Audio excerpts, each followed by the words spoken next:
যতই মানিয়ে নেবেন ততই আপনার উপর চাপিয়ে দেওয়া হবে। কথাগুলো কিন্তু ভীষণ সত্যি। দেখবেন একটা সময় সব কিছু মেনে নিতে নিতে আমরাও ক্লান্ত হয়ে পড়ি। মেনে নেওয়া, মানিয়ে নেওয়া জীবনে ভালো থাকতে গেলে জরুরি, কিন্তু সব কিছু মেনে নেওয়া আমাদের জন্য হানিকারক।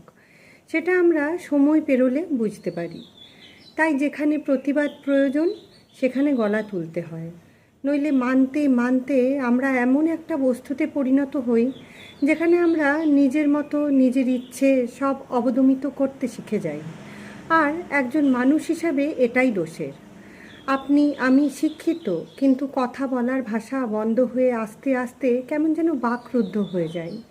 তাই সময় থাকতে নিজের মত জাহির করতে শিখুন। আপনারও আলাদা মত আছে, সেটা উল্টো দিকের মানুষগুলোকে বুঝতে দিন। নইলে মানতে মানতে দেখতে পাবেন একদিন আপনার অস্তিত্ব প্রায় মুছে গেছে। আপনি এক কোণে থেকে শুধু যন্ত্রের মতো কাজ করে যাচ্ছেন, আর মানুষ আপনাকে দিয়ে তার কাজ করিয়ে নিচ্ছে। আপনি মানছেন না তাদের সব যুক্তি, এটা কখনো কখনো প্রয়োজন পড়লে বোঝান। সব কিছু মুখ বুজে মেনে নিতে নেই। অন্যায় দেখলে প্রতিবাদ করুন, তবেই আপনি মাথা উঁচু করে বাঁচার অধিকার অর্জন করবেন। মানুষের স্বভাবই হচ্ছে যে সব কিছু চুপ করে মেনে নেয়, তার উপরই সব চাপিয়ে দেওয়া। আবার দিন শেষে তাকেই আবার দোষী হতে হবে সব কিছুর জন্য।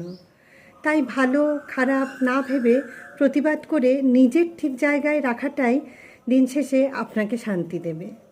তবে অযৌক্তিক প্রতিবাদ কিন্তু নয়, বা কারোকে খারাপ কথা বলাটাও কিন্তু নয়।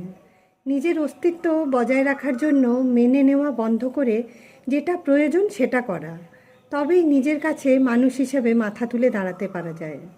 নিজেকে সম্মান দিলেই অন্যের দেবার কথা ভাববে।